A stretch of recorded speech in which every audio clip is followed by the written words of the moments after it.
요한복음 17장 11절부터 19절까지 한 절씩 읽고 마지막 절 함께 봉독하시겠습니다.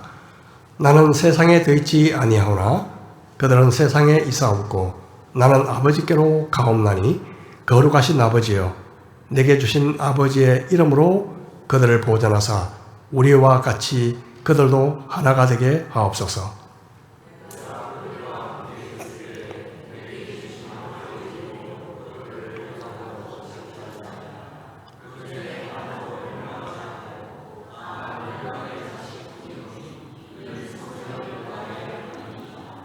지금 내가 아버지께로 가오니 내가 세상에서 이 말을 하옵는 것은 그들로 내 기쁨을 그들 안에 충만히 가지게 하려 함이니이다.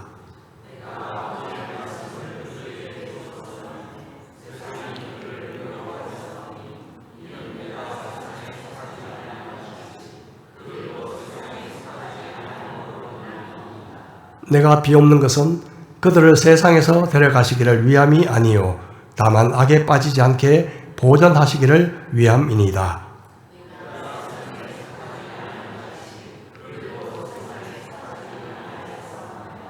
그들을 진리로 거룩하게 하옵소서. 아버지의 말씀은 진리이니이다.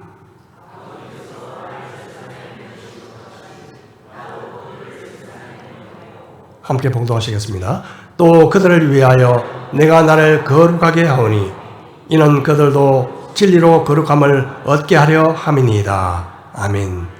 잠시 기도하시겠습니다. 하나님 아버지, 오늘 예수님의 고별 기도 세 번째 시간입니다. 주님의 그 기도를 통해서 우리가 주님의 마음을 이룰 수 있는 귀한 시간 되도록 이 시간 함께하여 주옵소서. 예수님의 이름으로 기도합니다. 아멘. 요한복음의 저자 요한은 자기 이름을 늘 드러내지 않고 예수님의 사랑하시는 자 그렇게 표현을 했습니다. 다른 10제자도 있는데 유독 자신을 그렇게 표현한 것은 아마 대단한 자신감 혹은 깊은 확신 때문에 그렇게 표현하지 않았을까 싶습니다. 그만큼 예수님의 사랑 그리고 예수님과의 친밀함을 가까이서 누렸던 제자였기 때문에 그렇다고 생각이 됩니다. 요한복음을 읽고 계속 묵상하다 보면 우리들도 다른 어떤 복음서보다도 사도 요한처럼 예수님의 품에 기대어 있는 듯한 느낌을 종종 받을 때가 있습니다. 오늘 예수님의 고별 기도에서 남은 부분 11절부터 26절까지 두 부분으로 나눌 수 있는데요. 19절까지는 예수님의 제자들을 위한 기도, 나머지 끝까지는 제자들을 통해서 장래에 믿을 신자들을 위한 기도입니다. 오늘은 앞부분 제자들을 위한 기도를 살펴보고자 합니다. 예수님은 기도 가운데 앞부분에서 하나님을 아버지라고 그렇게 호칭하셨습니다. 오늘 이 기도에서는 예수님이 아버지를 거룩하신 아버지라고 그렇게 부르고 계십니다. 11절입니다. 나는 세상에 더 있지 아니하오나 그들은 세상에 있사옵고 나는 아버지께로 가옵나니 거룩하신 아버지여 내게 주신 아버지의 이름으로 그들을 보존하사 우리와 같이 그들도 하나가 되게 하옵소서. 이제 예수님은 세상을 떠나 아버지께로 가게 되실 것이었습니다. 하지만 제자들은 이 땅에 남겨지게 되었죠. 마치 고아처럼 남겨질 제자들을 위해서 예수님은 거룩하신 아버지의 이름으로 그들을 보존해 달라고 기도하셨습니다. 우리 아버지는 거룩한 아버지십니다. 그리고 아버지의 이름은 거룩하십니다. 그래서 거룩하신 아버지 그리고 아버지의 이름은 본질적으로 동의어라고 볼 수도 있습니다. 거룩은 아버지의 성품입니다. 그래서 우리도 아버지의 거룩하심을 쫓아서 그분의 거룩함을 닮아가도록 우리를 부르셨습니다. 레위기 11장 45절에 보면 나는 너희의 하나님이 되려고 너희를 애굽 땅에서 인도하여 낸 여호와라. 내가 거룩하니 너희도 거룩할지어다. 그렇게 말씀하십니다. 거룩은 보통 두 가지 의미가 있죠. 하나는 죄가 없는 상태를 말합니다. 또 하나는 하나님께 구별된 상태를 의미합니다. 우리가 거룩이라는 단어, 죄가 없는 상태라는 말은 쉽게 이해가 가지만 하나님께 구별된 상태에는 과연 무엇을 의미할까요? 민수기 16장에 보면 아주 재미있는 기사가 나오고 있습니다. 레위 사람 고라와 르벤 사람 다단, 아비람 등이 지휘관 250여 명과 같이 하나님의 사람 모세를 거스려 대항한 적이 있었습니다. 대항했죠. 그들은 모세가 왕이 되고자 한다고 그렇게 비난하고 선동했습니다. 이에 모세는 소동을 일으킨 그들 모두 각자의 향로를 가져와 거기서 향을 피우고 회막 문 앞에, 하나님 임재하시는 회막 문 앞에 서도록 했죠. 하지만 그 직후 주동자였던 고라는 땅이 갈라져 그 속에 빠져 죽었고, 분향하던 250명은 하나님으로부터 불이 나와 그들은 불에 타 죽고 맙니다. 자, 그런데 그들이 들고 왔던 향로는 과연 어떻게 해야 될까요? 악인들이 가져왔던 향로, 폐기 처분해야 될까요? 그렇지 않았습니다.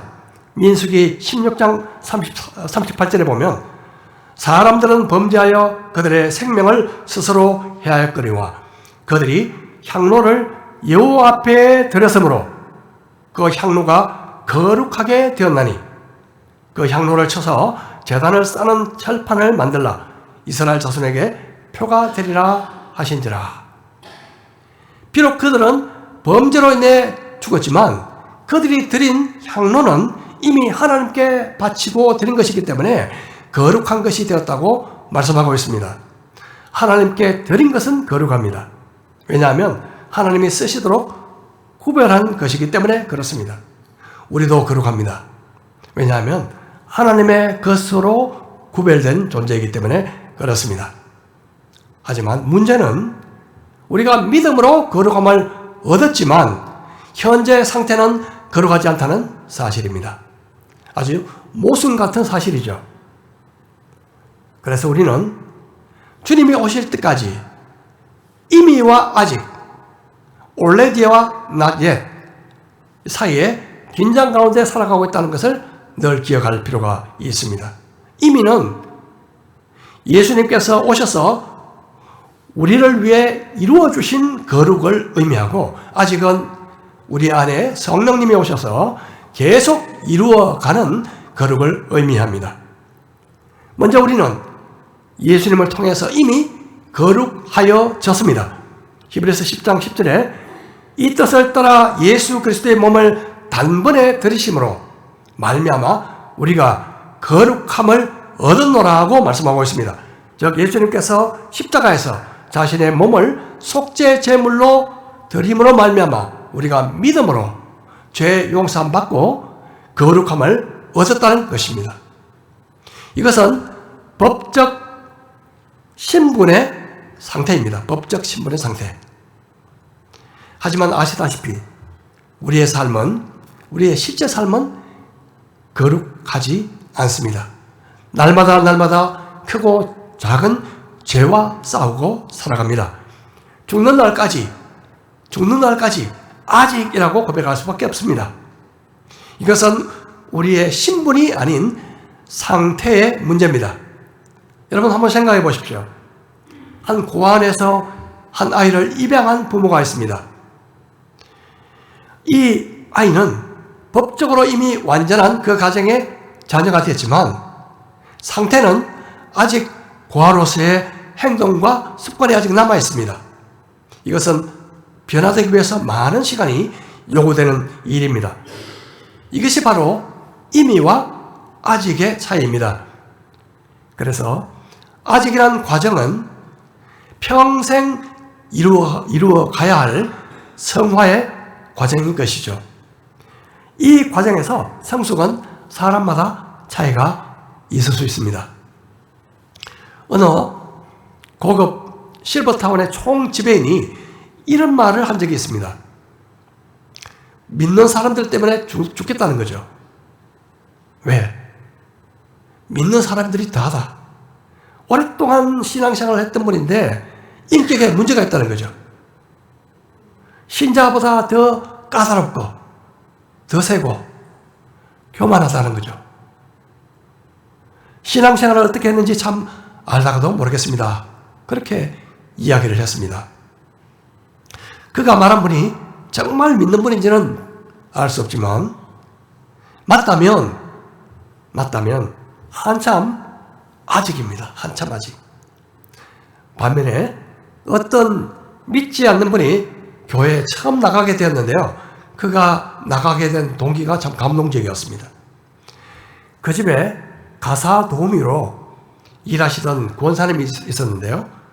본래 경제 사정이 괜찮았지만 아들이 사업 실패하면서 그 일을 하게 되었다고 말했습니다. 아무래도 심리적으로 위축될 만하고 그리고 정말 뭔가 모르게 그 마음이 참 어려울 수도 있지만 성실하고 겸손하고 얼마나 품위가 있는지 마음속으로 존경하던 차에 어느 날 그분이 조심스럽게 교회에 한번 나가지 않겠느냐 그렇게 묻더랍니다. 그 말 듣자마자 즉시 그러겠노라 하고 교회에 나가게 되었다는 이야기입니다.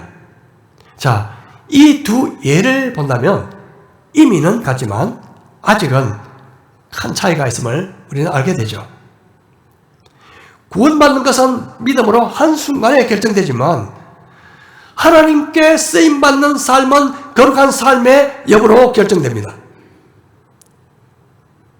즉 모든 불의에서 자신을 깨끗하게 하는 자만이 거룩하고 주인의 쓰심에 합당하며 모든 선한 일에 준비되는 사람이 될 수 있다는 것입니다.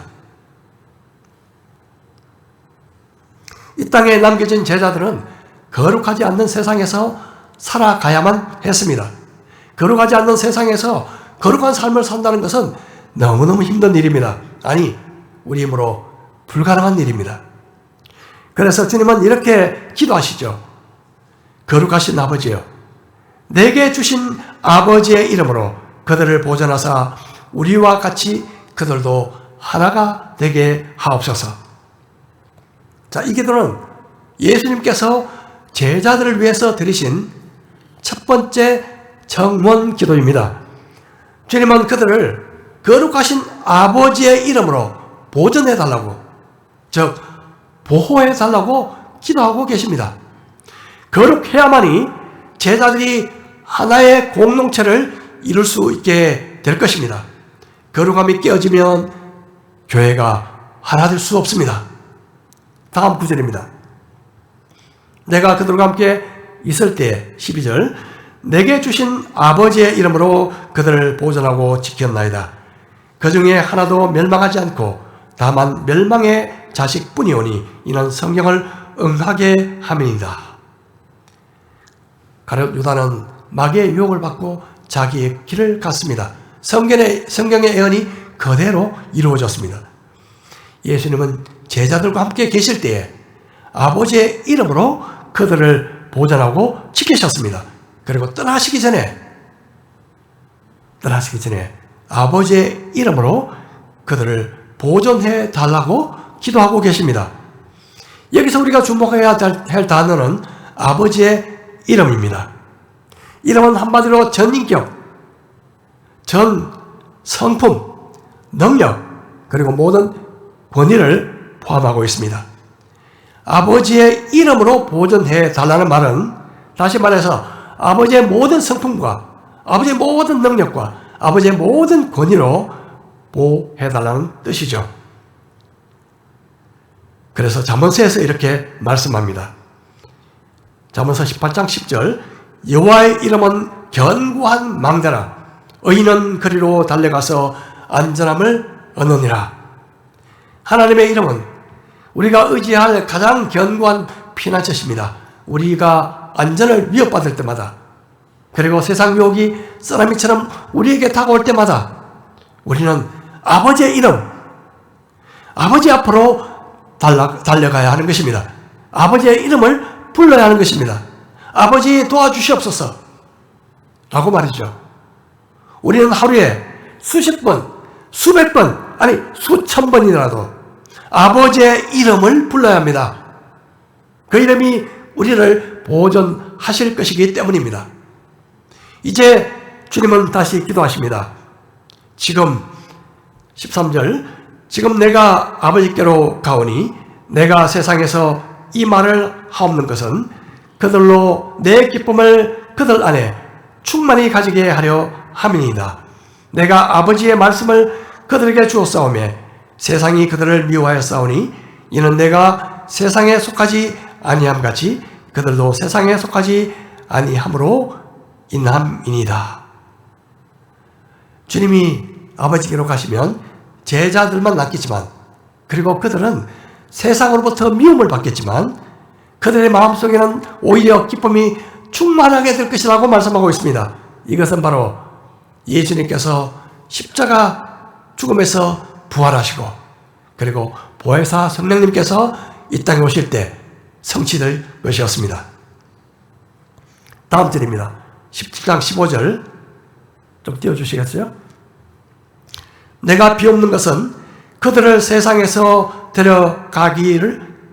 가시기를 위함이 아니요 다만 악에 빠지지 않게 보존하시기를 위함이니이다. 내가 세상에 속하지 아니함 같이 그들도 세상에 속하지 아니하였사옵나이다.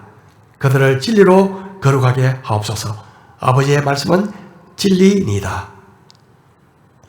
예수님은 제자들을 이 땅에서 데려가기를 원치 않는다고 말씀하십니다.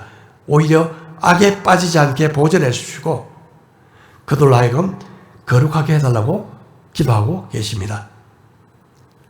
왜냐하면 그들이 살아가야 할 이 세상은 너무나 악한 세상이기 때문에 그렇습니다. 악한 세상에 살면서 악에 빠지지 않게 되는 것은 결코 쉬운 일이 아닙니다. 그래서 주님은 그들을 지켜달라고 기도하고 계십니다.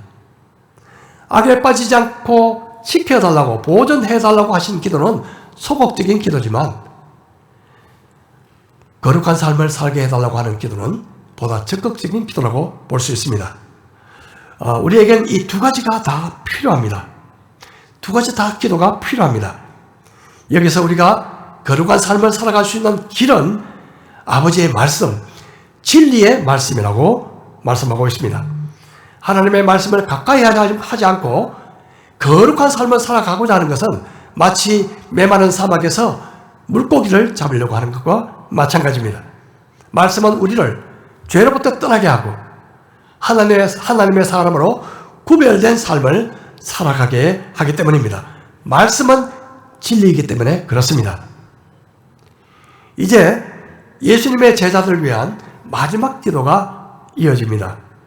아버지께서 나를 세상에 보내신 것 같이 나도 그들을 세상에 보내었고 또 그들을 위하여 내가 나를 거룩하게 하오니 이는 그들로 진리로 거룩함을 얻게 하려 함이니라. 예수님은 제자들을 그냥 남겨두신 것이 아니라 오히려 그들을 세상에 보내었다고 말씀하고 있습니다. 주님은 그들로 하여금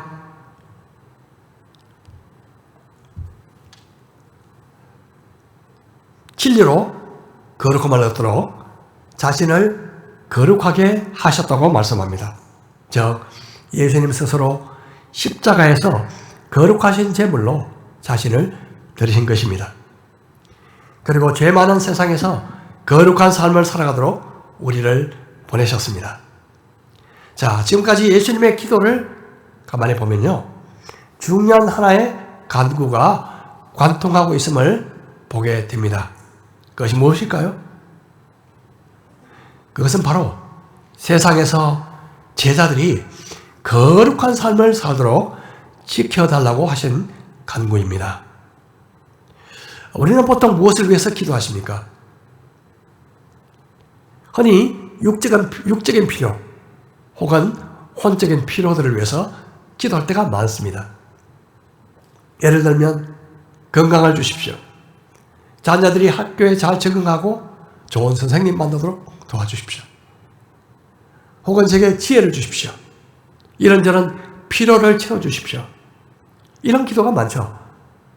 그런데 예수님의 기도처럼 거룩한 삶을 위해서는 잘 기도하지 않는 것 같습니다. 최근에 국회에서 12명의 국회의원들이 동성 결혼을 합법화하는 개정안을 제출하고 입법 예고를 했습니다. 대한민국 심장부에서 이런 일이 지금 일어나고 있습니다. 성적 혁명이라고 할 만큼 자유가 아닌 방종의 바람이 거세게 불고 있습니다. 하나님이 주신 아름다운 성을 오염시키고 죄의 도구로 타락시키고 있습니다. 생물학적으로 남자와 여자로 태어난 것과 상관없이 스스로 남성, 여성을 결정할 수 있는 시대가 바로 지금 코앞에 오고 있습니다. 내가 남자지만 여자라고 하면 여자라고 인정해야 하는 그런 기괴한 일들이 일어나고 있습니다. 학교에서 가르치는 일이나 그리고 일어나고 있는 일들을 보면요, 잘 알려지지 않는 일들이 너무나 많습니다. 정말 기가 막힌 일들이 많습니다. 초등학교 4학년 손녀가 있었는데요, 어떤 할머니한테 이렇게 이야기했대요. 할머니, 우리가 남자 여자를 정할 수 있대요. 그 이야기를 듣던 아기 엄마가 깜짝 놀라서 절대 그건 아니야. 몇 번 이야기했지만 그 아이가 이렇게 말하더랍니다. 내가 학교에서 배운 대로 하면 엄마를 신고할 수도 있어. 서울에서 일어나고 있는 일입니다. 평범한 한 고등학교 여자애가 어느 날 엄마에게, 엄마, 나 여자와 결혼하면 안 돼? 그 말을 듣고 날마다 무릎 꿇고 울고 있는 엄마도 제가 들었습니다.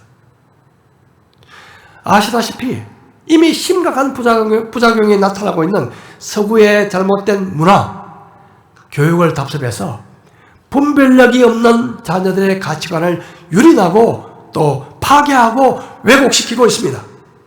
이렇게 된 데는 유튜브라든지 각종 미디어가 큰 역할을 하고 있다고 봅니다. 물론 학교 교육도 문제가 있죠. 다음 세대에서 우리 어린 자녀들이 부딪혀야 하는 현실은 너무나 위험하고 가혹합니다. 부모들이 정신 차리지 않으면, 공부만 잘하면 된다는 그 좁은 생각에서 벗어나 어릴 때부터 진리의 말씀으로 무장시키지 않는다면 이 혼탁한 세상에서 잘못된 가치관에 오염되어 훗날 뼈저린 큰 슬픔을 맛보게 될지도 모릅니다. 그러므로 우리는 날마다 우리 자신들을 위해서, 자녀들을 위해서, 그리고 성도들을 위해서 악에 빠지지 않고 보존되게 하시며 그들을 진리의 말씀으로 거룩한 삶을 살도록 날마다 기도해야 하는 것입니다. 저는 한 주 동안 이 말씀을 준비하면서 거룩한 삶을 살아가는 것은 과연 어떤 모습일까를 좀 묵상하게 됐습니다. 제 자신이 거룩한 삶을 향해서 가고 있다는 것을 어떻게 알 수 있을까 고민하면서 한 가지가 떠올랐습니다. 여러분, 죄를 멀리하는 것, 열심히 말씀 보고 기도하는 것, 물론 이런 것도 거룩한 삶에 필요한 것이죠.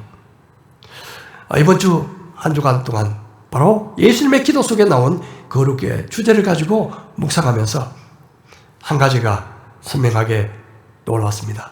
바로 그것은 거룩이란 하나님 한 분만으로 만족하는 것과 깊은 관계가 있다는 것입니다. 하나님 한 분만으로 만족하는 것은 바로 거룩한 삶의 길이라는 것을 깨닫게 됐습니다. 하나님으로 만족하는 삶을 살아가는 사람에게 세상에 죄와 쾌락이 들어올 틈은 사라집니다.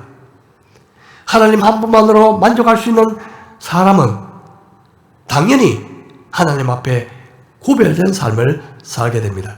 그러므로 거룩한 삶을 추구한다는 것은 하나님 한 분만으로 만족하는 것이다. 아주 밀접하다. 그것을 이번 주 내내 묵상하며 생각하겠습니다. 거룩한 삶을 추구하는 사람은 마치 다윗이 고백한 것처럼 여호와는 나의 목자시니 내게 부족함이 없으리로다 고백하는 것입니다. 또 하박국 선지자가 고백하는 것처럼 이렇게 고백하는 것입니다. 비록 무화과나무가 무성하지 못하며 포도나무에 열매가 없으며 감람나무에 소출이 없으며 밭에 먹을 것이 없으며 우리의 양이 없으며 외양간에 소가 없을지라도 나는 여호와로 말미암아 즐거워하며 나의 구원의 하나님으로 말미암아 기뻐하리로다. 또 시편 기자처럼 이렇게 고백하는 것입니다. 하늘에서는 주 외에 누가 내게 있으리요? 땅에서는 주밖에 내가 사모할 리 없나이다. 또 바울과 같이 이렇게 고백하는 것입니다. 이는 내게 사는 것이 그리스도니 죽는 것도 유익함이니라. 그렇습니다. 거룩한 삶은 하나님 한 분만으로 만족하게 될 때 가능하다고 믿습니다. 이번 주에 이 주제를 가지고 묵상하면서 계속 떠오른 찬송이 있습니다. 그 찬송 제목은요, 주 예수 당신이여 라는 찬송입니다. 가사는 이렇게 시작하죠. 빛이 없어도 환하게 다가오시는 주 예수 나의 당신이여, 음성이 없어도 똑똑히 들려주시는 주 예수 나의 당신이여, 주님이 있으므로 나도 있고 주님의 노래가 머물므로 나는 부를 수 있어요. 주여, 꽃처럼 향기 나는 나의 생활이 아니어도 나는 당신이 좋을 수밖에 없어요. 주 예수 나의 당신이여. 이 찬송시는 이인숙 집사님이라는 분이 썼는데요. 놀랍게도 그분은 뇌성마비 환자입니다. 뇌성마비 환자가 어떻게 이렇게 주님 한 번만으로 만족합니다. 나는 당신이 좋을 수밖에 없어요.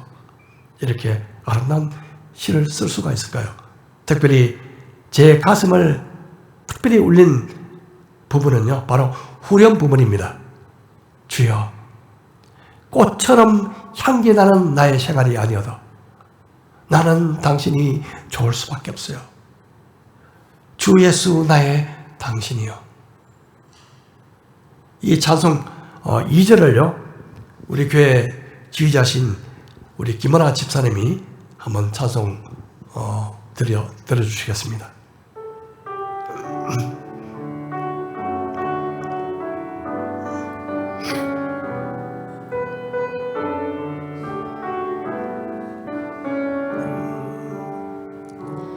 나는 없어도 당신이 곁에 계시면 나는 언제나 있습니다. 나는 있어도 당신이 곁에 없으면 나는 언제나 없습니다. 당신이 있으므로 나도 있고 당신의 노래가 머물므로 나는 부를 수 있어요.